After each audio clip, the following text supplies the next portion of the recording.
Ada yang lain? Silakan. Assalamualaikum warahmatullahi Waalaikumsalam. wabarakatuh. Pak Ustadz, mohon maaf. Ini sebenarnya bukan pertanyaan saya, Baik. namun curhatan dari teman saya. Masya Allah. Masya Allah. Ada miskin sekali nih Pak Ustadz. Katakanlah dia sebagai fakir miskin, ya. Saya nengok maksudnya, situ? udah fakir miskin gitu. Baik, baik. Bagaimana hukum zakatnya? Apakah dia juga wajib untuk membayar zakat gitu? Ya. Nah, kemudian dahulu kan nih, sekarang ini kan lagi ngetren zakat uang sama beras. Mana yang lebih kita utamakan? Apakah beras dulu atau uang dulu? Baik. Insya Allah kejawab. Ya, makasih. Ya, bagus Makasih, Pak. pertanyaannya. Di sini saya ingin definisikan dulu supaya paham kita batasannya. Beda antara fakir dengan miskin. Kalau fakir, orang yang memang tak punya kemampuan beraktivitas maksimal, sehingga tidak bisa menghidupi dirinya. Pekerjaan tak punya, berusaha juga sulit, sehingga pemenuhan kebutuhannya dirasakan sangat susah. Miskin, orang yang punya pekerjaan, tapi hasil dari pekerjaan itu belum mampu memberikan apa yang ia butuhkan secara maksimal. Maka dibantu ia dari zakat supaya stabil dalam proses kehidupannya. Dalam kategori ini, jika memang ada orang sama sekali tak bisa kemudian mengeluarkan, statusnya sulit, jangankan untuk keluarkan zakat, dirinya pun kesulitan. Bagaimana status zakatnya? Kata para ulama, statusnya ini sepanjang dia berpuasa, artinya berpuasa. Pertama mengatakan tetap dia mengeluarkan. Dari mana caranya? Bisa dibantu dengan orang lain yang bersedekah. Yang kedua, Ustadz, bagaimana zakat dengan menggunakan uang? Mayoritas ulama memberikan pandangan, karena zakatnya disebut menggunakan fitrun, makanan pokok, maka yang diutamakan adalah makanan bukan uang. Bahkan ada sebagian yang menolak zakat dengan uang, khusus untuk zakat fitri.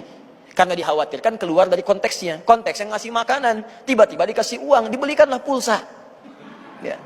Orang sekarang lebih baik nggak makan, Ustadz, daripada kehilangan pulsa, gitu kan? Yang penting itu handphone, handsome sudah nggak penting kata orang, gitu kan? Nah, itu yang repot. Ya. Allah Ta'ala a'lam bishawab. Jelas ya? Baik. Ada yang bertanya lagi? Barangkali? Silakan. Bismillahirrahmanirrahim. Assalamualaikum warahmatullahi wabarakatuh. Waalaikumsalam warahmatullahi wabarakatuh.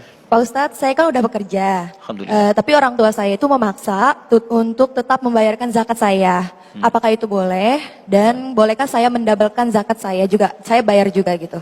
Terima kasih. Baik. Pertama begini. Yang ada dari orang tua, sepanjang itu baik, jangan ditolak. Ya, sepanjang baik dan tidak bertentangan dengan syariat, jangan ditolak untuk membahagiakan.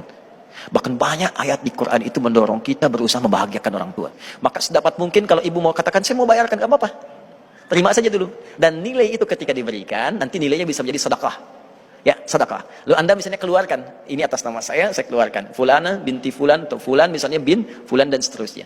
Jelas ya? Dan amal dihitung berdasarkan niatnya, bukan apa yang dikeluarkan. Jika yang diniatkan, saya ikutkan pada ibu saja untuk menyenangkan ibu. Gak apa-apa, itu yang dianggap zakat, sah. Itu yang dianggap zakat, maka sah dari ibu. Maka yang kita keluarkan itu yang berbentuk sedekah. Paham ya? Baik.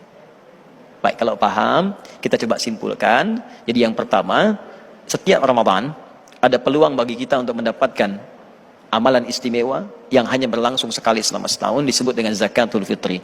Maka yang pertama, orang yang biasa zakat, maka Allah akan sucikan keadaan hatinya sehingga tidak terlampau loba dengan harta. Dan dia punya sifat yang tenang dengan urusan dunia karena tidak diperbudak oleh urusan harta benda. Kedua, zakat bukan mengurangi tapi menambah. Ketika Anda keluarkan, maka Allah akan tambah keberkahan dalam rezeki Anda, tambah keberkahan dalam usia Anda, dan tambah manfaat dalam apa yang telah Allah berikan kepada kita.